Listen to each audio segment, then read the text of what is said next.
you can start putting up your details for the attendance.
We'll be starting your class in next 2 minutes.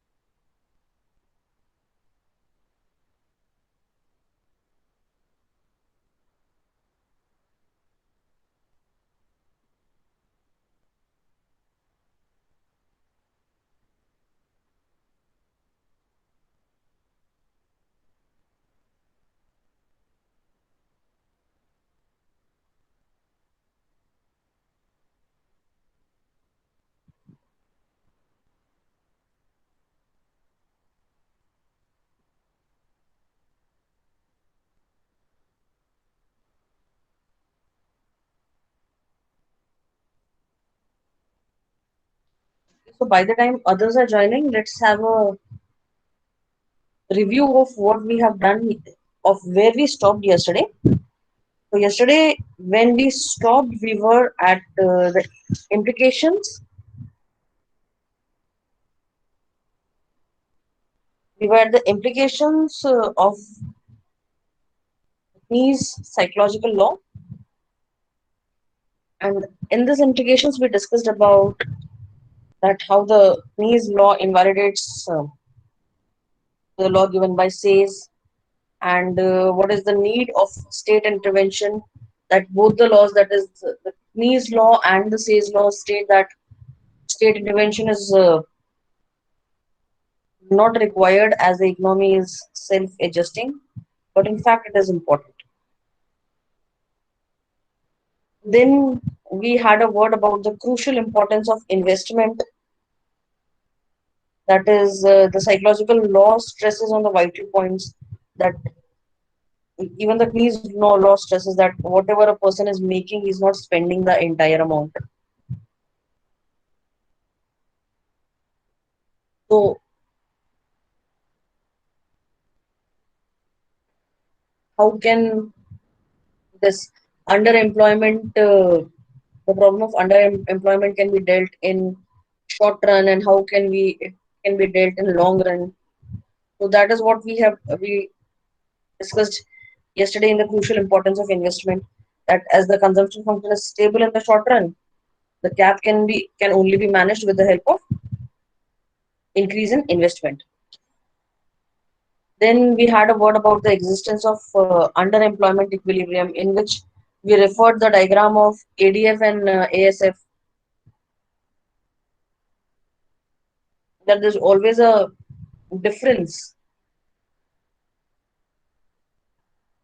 after the aggregate demand function and the aggregate supply function have reached to a point of equilibrium, and that gap can only be filled by the increase in investment, and that can be done by the government agencies or by the state only. So this is what we have done yesterday. I hope you all remember some part of it at least.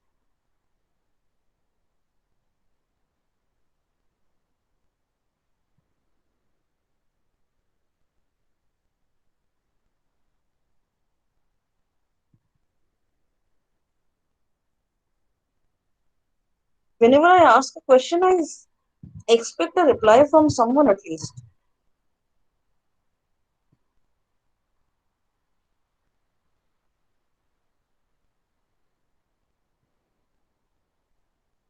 Just imagine that you are asking me something and I'm not replying, and instead of replying, I'm just moving on to the next topic or I'm sitting quietly. How will you feel about it? Will you be happy about it? Hello, ma'am. Yes. Excuse me, ma'am. Ma'am, can you please give an overview of second point? Sure.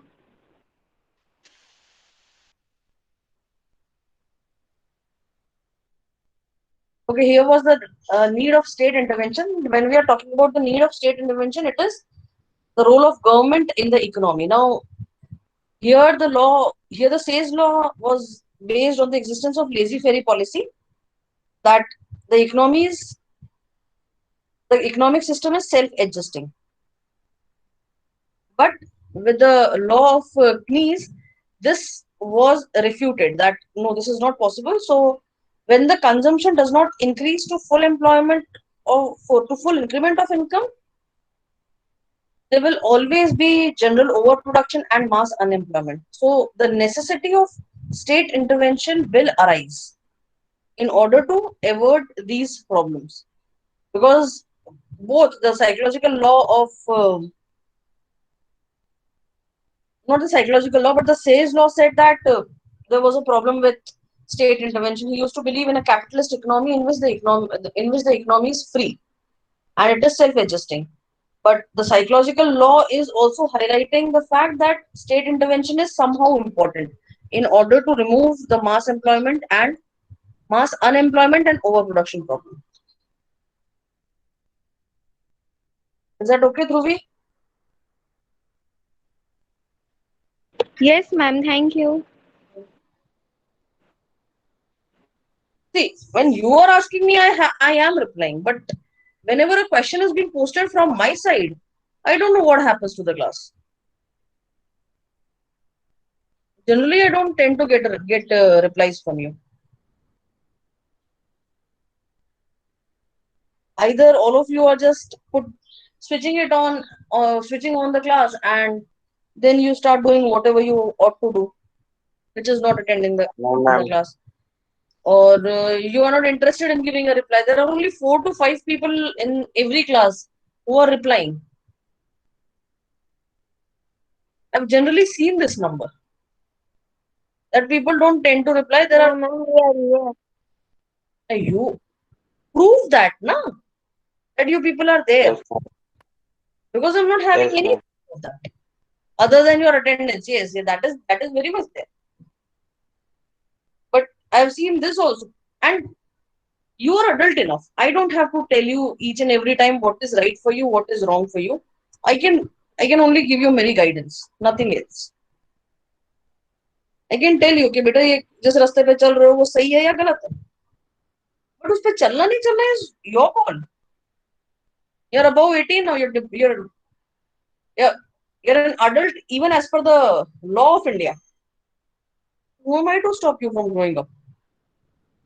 Grow up all you want and whichever way you want. मेरा काम है बताना. I'll keep on telling you. सुनना नहीं सुनना is your choice, your call. गलती करके सीखना है या किसी और की गलती से सीखना है, that is absolutely your choice, बेटा. No one else can decide anything for you over there. Okay, so we'll move ahead with the implications, and that is the declining tendency of the marginal efficiency of capital. Now, the psychological law of Peace is also pointing out towards the tendency of the decline in the marginal efficiency of capital in the laissez-faire economy. Now, what happens that when the income increases, the consumption does not increase, at least not to the same extent. So there is a fall in the demand of consumer goods. Now, this fall in the demand of consumer goods, what will they do? If a person has not anticipated the fall in the demand of consumer goods, then the producer would have made the goods. So what will happen in the market? There will be a accumulation or there will be a belt of commodities over there. Now, in order to remove these articles from the market, what the producer will have to do, he'll have to stop the production. Now, when the production will stop, it will bring a decline in the demand of capital. Which, whenever we want to make something, we need an extra capital. Now, there is a huge pile up of goods in the market, so the producer does not have to make anything. Now, when the producer does not have to make anything, he does not need capital. Now, when he does not need capital, the expected rate of profit is definitely going to fall because this one is not earning anything, this one is not making anything. And if the rate of profit is falling, the business expectation will also fall. So it implies that the decline in the marginal efficiency. So finally, what is happening? That the efficiency which the capital was having at the point of time when there was full employment, when there was demand for consumer goods, will decline when the demand for consumer goods falls. And it is not possible to assert this process of declining the tendency of marginal efficiency of capital unless the propensity of consumption is rising. But this propensity to consume will rise only in the long run. So, but when the psychological law of consumption, when we are talking about any law given by Keynes, these laws are not made for long run. These laws are made keeping in view only the short term period of time. So this law doesn't hold good over there. And the marginal efficiency of capital can only be retained by increase in consumption, which can happen in the long run period of time. So here he has stated that the decrease in the consumption of consumer goods, the marginal efficiency of capital will also decrease. Are we clear with this? Ma'am, little bit confusion. Okay. Chalo, I'll give you an example of yourself only. You're having some money, you made something out of it. Okay? You're having a business, you had certain capital and you made something out of it. Now you have sent that material to the market. The market accepted your material and asked for more. So you arranged for more capital and you kept on supplying the material to the market. Now, after a point of time, and at the same time, in order to get that material done, you kept on asking for more and more capital. So here the capital was very efficient in order to fill up the consumption function of your consumer. Now, after a point of time, what happened with the consumer? That his consumption was satisfied, but you had no idea about it. So you kept on taking the capital from the market, considering that this capital will give you same profits as the earlier one was giving you. But now the market is saturated and the consumption is not increasing. So what is happening in the market? Whatever you are supplying to the market is getting piled up over there. So the rate of interest at which you have taken the capital is now becoming a burden for you. So what we can say that here the efficiency of capital is not fully utilized because the purpose due to which we have taken the capital is not justified anymore. Why? Because our material is piled up in the market and we are not able to get enough amount of profits. When we are not able to get profits, our expected profits, what happens? The expectation of business doesn't rise. And whenever the expectation of business doesn't rise, the business owner will never ask for any extra capital. तो अगर आप किसी चीज के लिए किसी चीज की डिमांड करोगे ही नहीं मार्केट में, do you think its efficiency or inefficiency will count at all?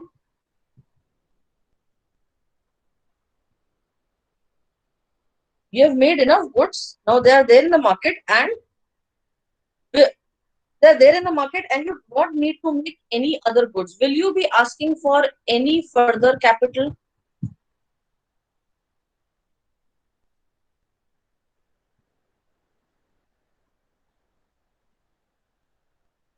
You are the producer, You were making the goods, they were giving you profit, so you kept on supplying them in the market. After a point of time, the consumption capacity of the market came to a halt that इससे ज़्यादा consumption नहीं हो सकता, but you did not knew about it. So you kept on supplying. As a result, the material was piled up in the market. So now you do not have to make any extra material. Now, and moreover, you are not even getting the profits of the material which you have already made. Will you require any further capital in order to continue your production, or will you stop the production?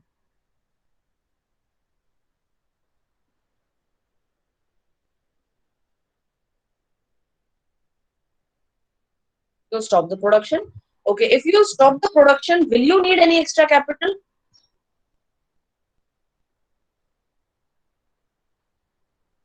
No.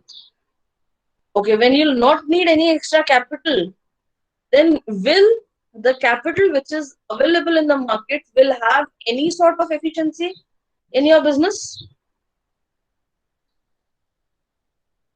It will not have any efficiency. Thus, we say that with the decrease in the consumption, or yes, with a decrease in the consumption function, the marginal efficiency of the capital also decreases. That is, when the person having capital gave me a lakh rupees on one fine day, I was able to take it at a rate of interest of 10%. But now I'll not take that at 10%. Why? Because now that investment of capital is not going to give me that sort of profit. So earlier the capital was very efficient to produce profits and business expectations, but now the same amount of capital is incompetent or unable to produce that sort of profit. Is that understood? थोड़ा बहुत समझ में आया?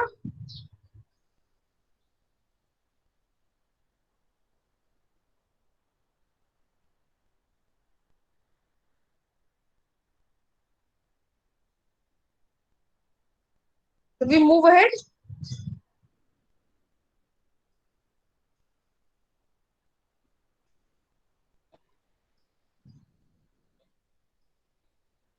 Now the next one is the danger of permanent oversaving and underinvestment.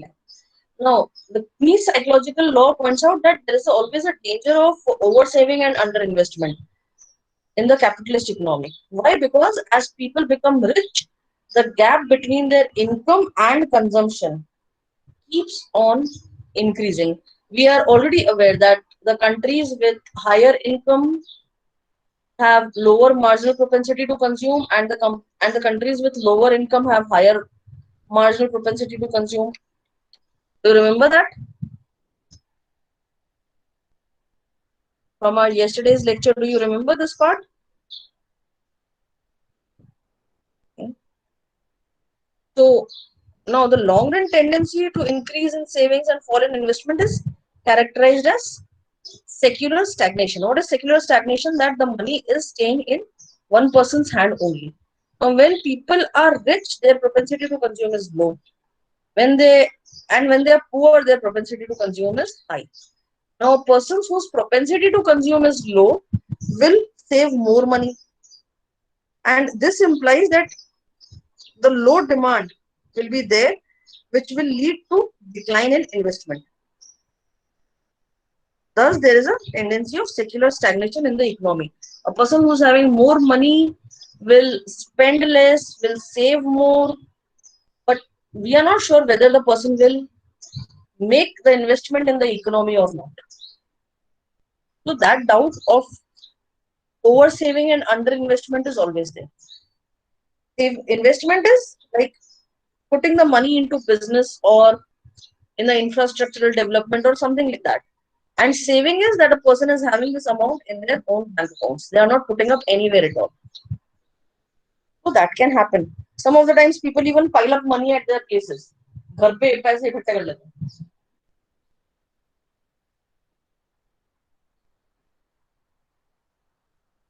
Just a second.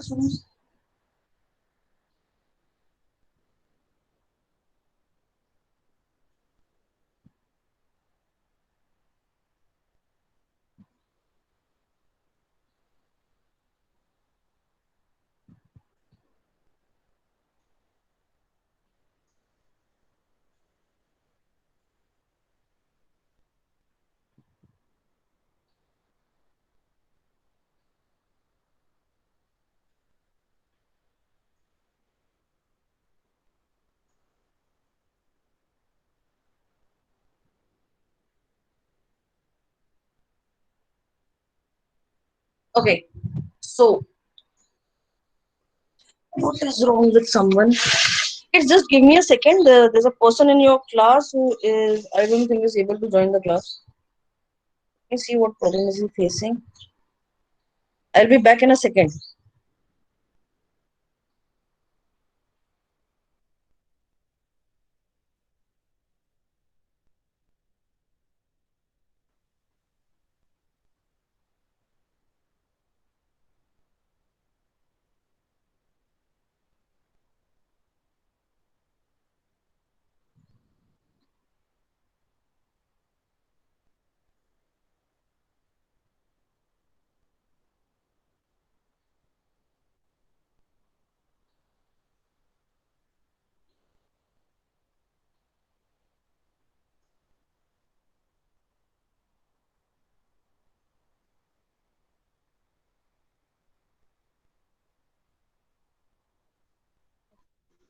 Problem from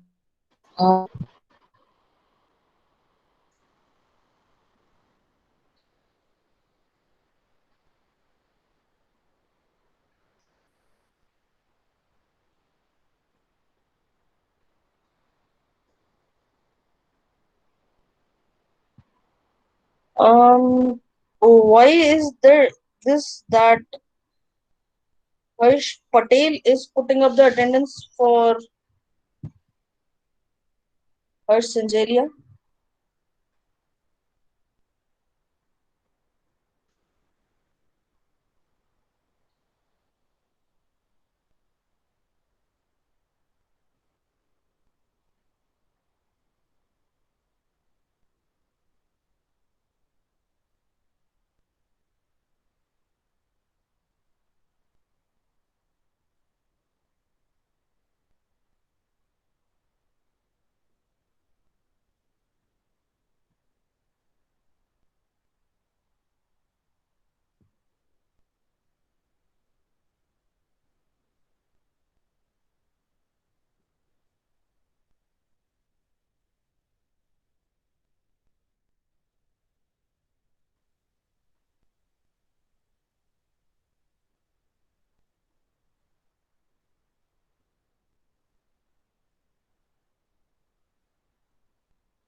Please do not put proxies.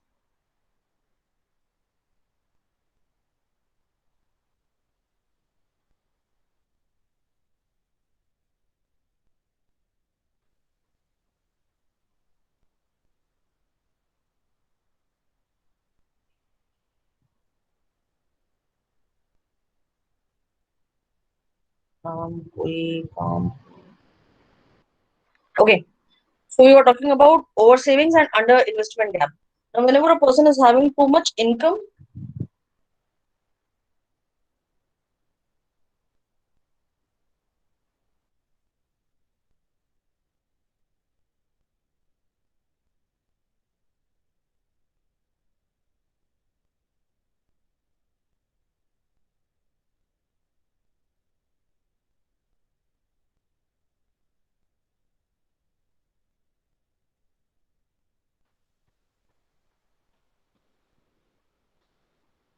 okay, so that is understood that whenever a person is having too much money, then there are chances of this over saving and under investment gap always there.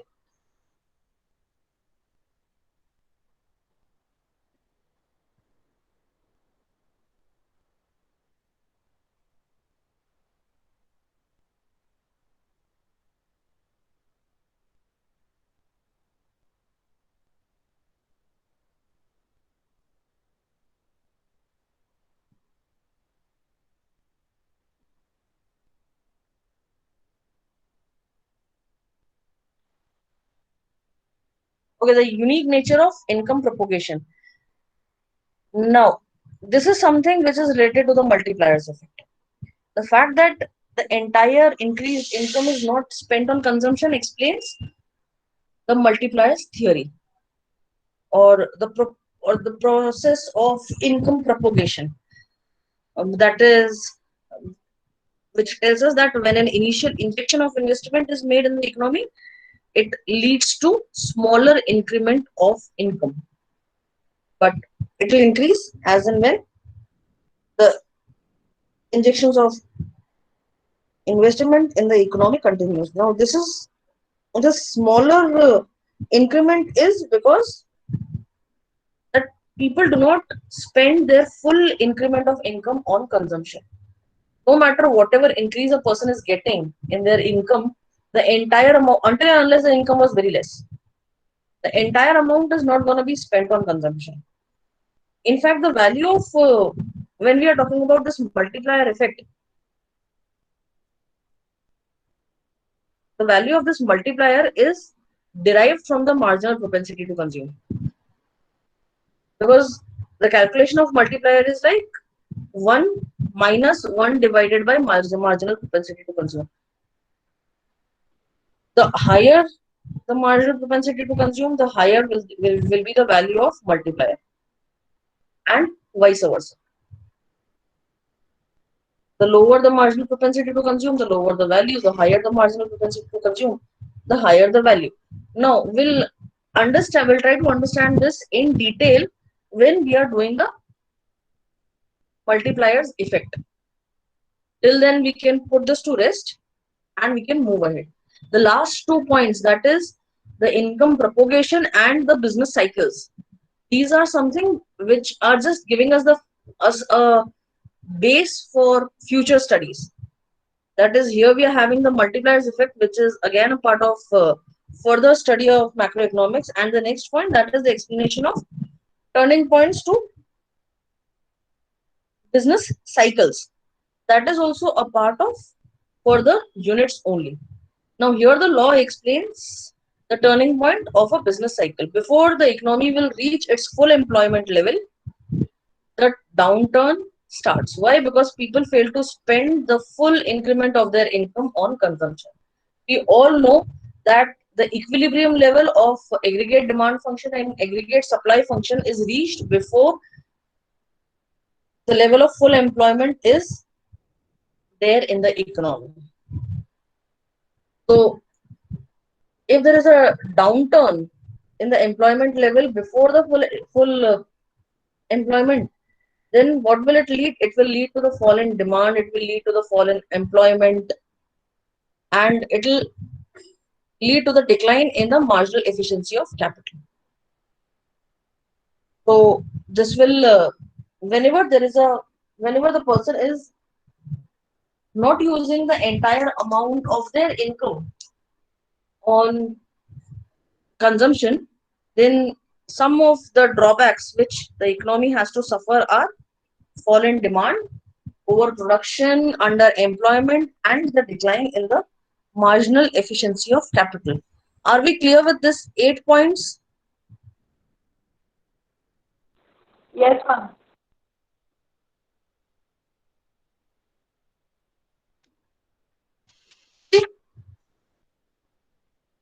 The moment I scold you guys, you start responding. And as soon as I'm back to normal,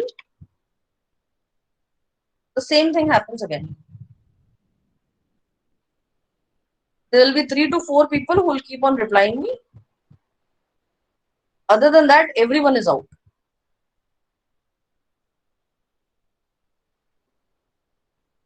And now I'm not even sure whether they're listening to me or not.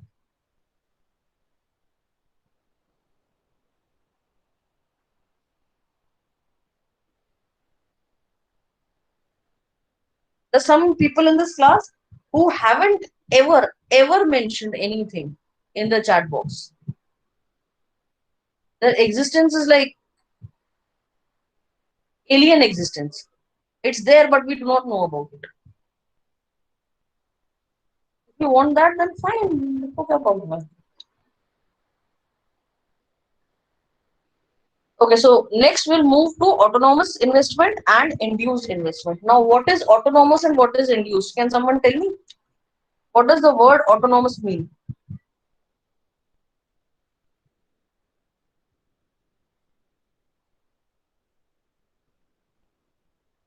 Anyone. गलत बोलोगे तो भी चलेगा, but at least speak up. Write something.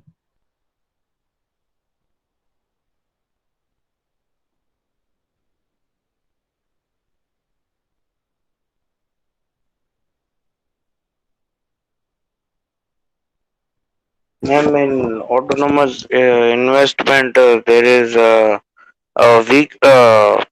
We do not depend on income by any See, chance. Beta, I'm not asking about autonomous investment. I'm just asking you the meaning of autonomous. What does autonomous mean? Independent. Yes. Anyone else? Self-governing, self-contained. Yes. Very good. Very good. Very good. All of you. Very good. And thank you, Jitesh, for turning up your mic and speaking up. So this is what I want from all of you. At least I was expecting that I'll have to give a chance to people that yes, you can talk now. But instead, it's so happening that you people never turn on the mics. Okay, so what is autonomous? Whenever we are talking about investments, there are basically two types of investment. That is autonomous investment and induced investment. Now, usually this investment decision is something which is governed by the output or the rate of interest. Usually, but not always. Now, if we are talking about autonomous investment, then this is something which is not dependent on anything.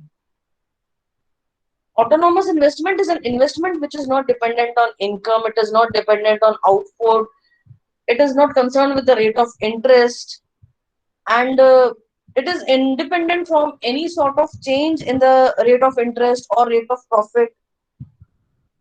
Now, why is that so? Why is this investment so autonomous or so independent in nature? Because this sort of investment is the investment which is not related to the national income. Now, when an investment is not related to the national income, it is termed as independent investment. Because this is like inelastic, income inelastic. That is, no matter what is the level of income of the country, no matter what is the GDP, what is the GNP, the autonomous investment is the investment which will remain equal at all levels of economy. That is why this is called the autonomous investment because it is not related to the national income. Now, why is the government doing this sort of autonomous investment? Because they're interested in the societal welfare, in development of the country. So the quantum of autonomous investment is not affected by income, rate of interest, and profit, but it is in fact related to the invention or discovery of a new product or a new type, or and moreover it is also affected by the change in the population.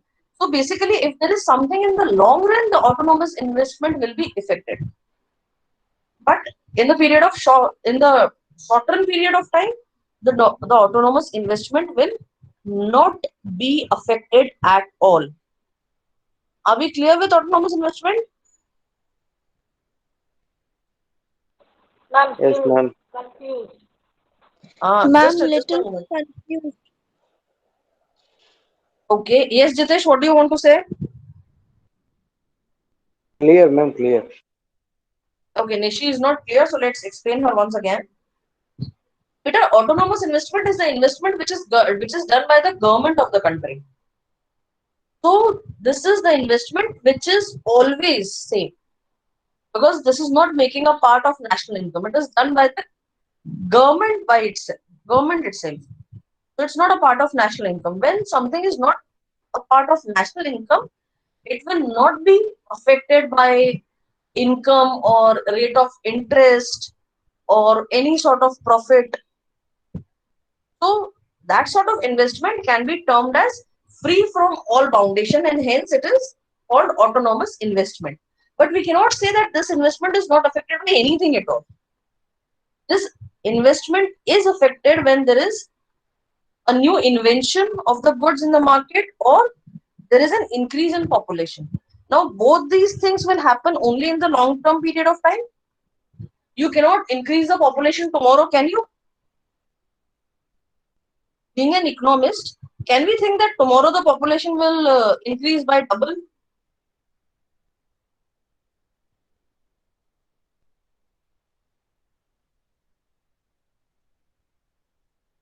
Nishi, I'm asking you, beta.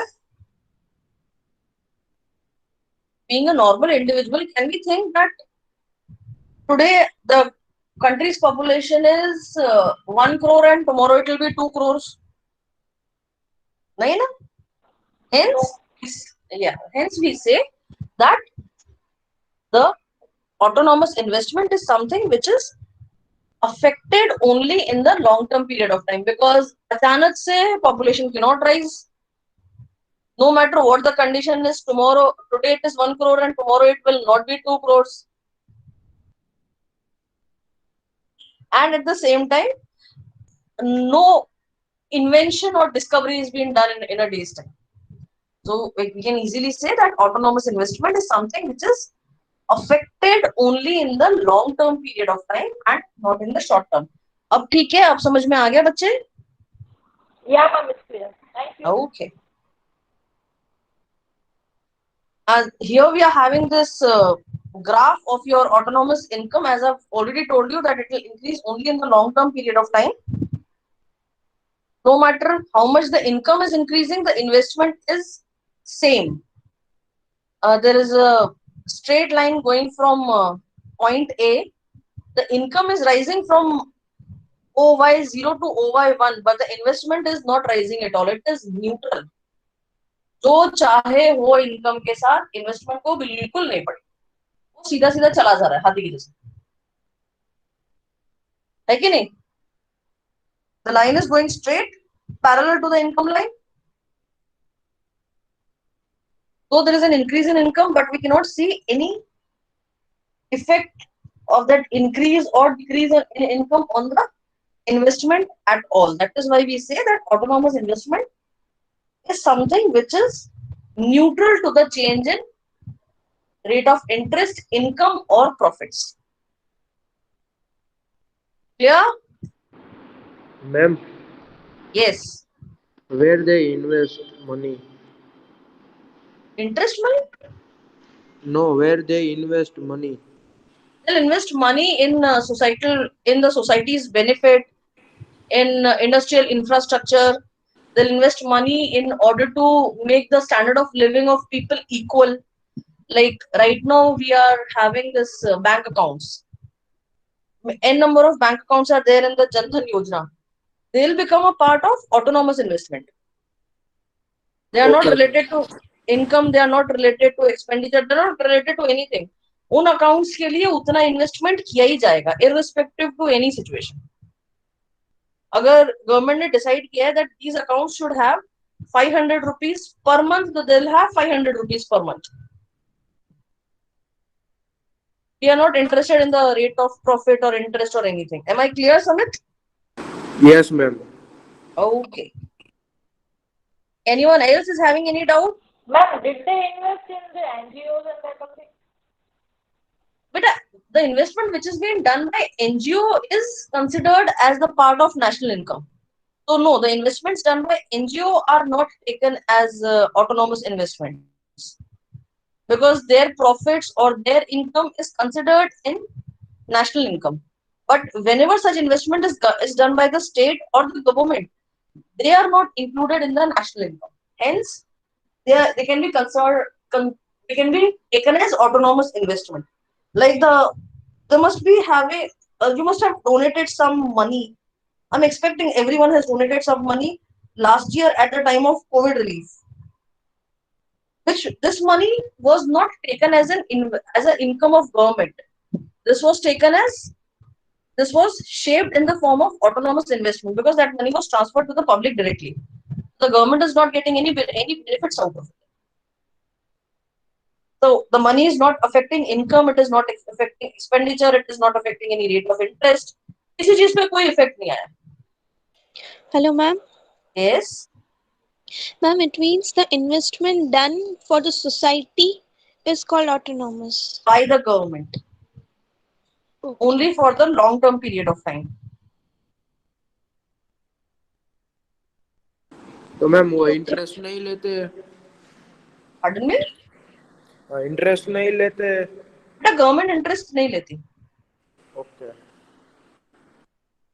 In Jan Dhan Yojana, people are getting interest. Government is not getting anything. At the same time, if the government is investing some amount in order to get profits or interest rate, then that cannot be termed as autonomous investment. Then it will be induced income or induced investment because it will be affected by everything. The investment only which is like our transfer payments are there. Transfer payments cannot be included into national income because they are not getting anything in return. So that sort of money can also be termed as autonomous investment. अभी मेरे को याद है transfer payments are also not included in national income, so they can also be included in autonomous investment. Are we clear? ठीक है? Yes, ma'am. Now I've given you a very real life example. Every person who's getting the pension is getting a part of that autonomous investment, which is later turned up as a taxation benefit or something like that. But when it is coming from the government, they have to set that amount aside in order to pay the pension. They're not getting any benefits out of it. And PF is also an autonomous. Can be considered. अब सोचो बताओ मुझे. You can come up with examples. It's not like we are having a monologue. Yes, If ma'am. PF yeah. is considered in autonomous or not? Who tell me what I is am BAP? asking. What is BAP? Ma'am, PF, the salary in which half part, PF, uh, yes, ma'am. Provident Fund. Yes, No, provident fund. that is not autonomous investment. That is a part which is paid by the employer and the employee. It is nothing to do with the government.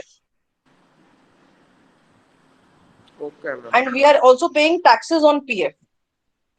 When the amount Hello. of PF is, just a second, Anjali. When the amount of PF is accumulated and later withdrawn by the person, they have to pay a certain amount of tax on that, Smith.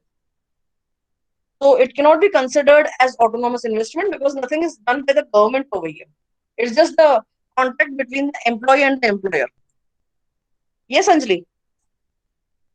Ma'am, can you give the example of autonomous?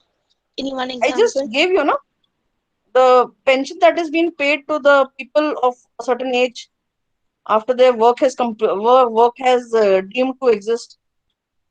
The amount which is kept aside in order to make that payment can be termed as autonomous investment because that is a transfer payment. The So, ma'am, amount is new. pension is invested by the government from past It, is it so is that kept they. aside, yes. It is kept aside by the government and then later it Ma'am, is paid. Hanji, Ma'am. ma'am, subsidy is also autonomous. anything which is on which taxation is not allowed or Okay, is not included in the calculation of national income can be included okay, in autonomous investment. okay, ma'am. But it should be done by the government, not by a private firm. Anyone else? ऐसे questions पूछो तो मुझे भी मजा आएगा पढ़ाने में. Anyone else? Anyone else? No one? Okay, so I'll take you to induced investment. Now, what is this induced investment? This is something which is exactly opposite to autonomous investment. And this investment is dependent on the level of income or the rate of interest or whatever is going on in the market. So, whenever this sort of investment is being made, this is made with keeping in view more profit. That by making this particular investment, we'll be able to gain more profits. So any investment which is being made in order to get more rate of interest or more profit out of the investment can be termed as induced investment, because this is the investment which will respond to the change in national income, or this will also respond to the change in the rate of interest or in the change of profit. And moreover, it is having a very symmetrical relationship with national income, or we can say positive relationship. If there is a increase in national income, this induced investment will increase. If there is a decrease in national income, this investment will decrease. Why? Because when there is an increase in national income, the rate of interest will rise. So this investment will increase because it will give more profit. And when there is a fall in the income, it will go downwards. See, here you can see on the diagram that with the increase in income, the investment is also increasing. From IO level, it is going to I1 level. When the income is increasing from YO level to Y1 level. Are we clear?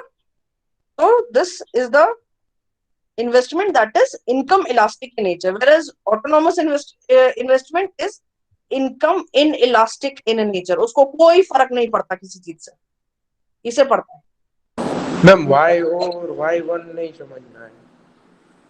Y1, beta, this is just income positioning.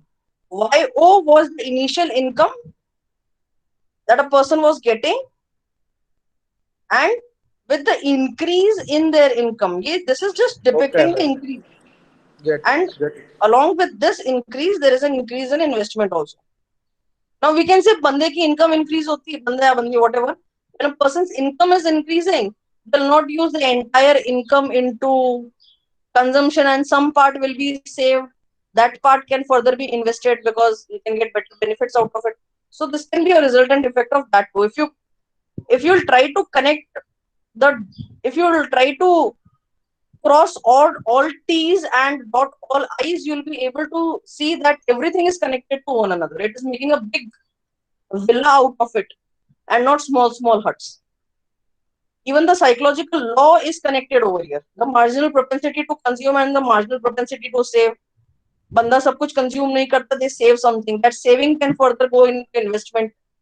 So when the income increases, the investment increases, but not in the same proportion. See, the gap between YO and Y1 is very large, whereas the gap between IO and I1 is not that huge, because the savings will turn into investment, and when the income of an individual increases, the savings will increase, but at a lesser proportionate rate. So they'll be able to invest at a lower amount. This is just for your understanding. They haven't mentioned it anywhere in the theory, but this is just for your understanding. कि gap छोटा है, आप अपने आप देख लो. Are we clear with this? Yes, ma'am. Okay, so with this we'll stop. No, negative income flow is nothing. There is nothing like negative income flow in autonomous income also. Moreover, in our next lecture, I'll give you some real life examples of autonomous income, which will make things more clearer for you. Right now, we are not having time, so I'll have to stop your class right at the moment itself. So thank you, students, for attending. If you are having any doubt, please write them down somewhere. I'll try to cover each and every point in the next session.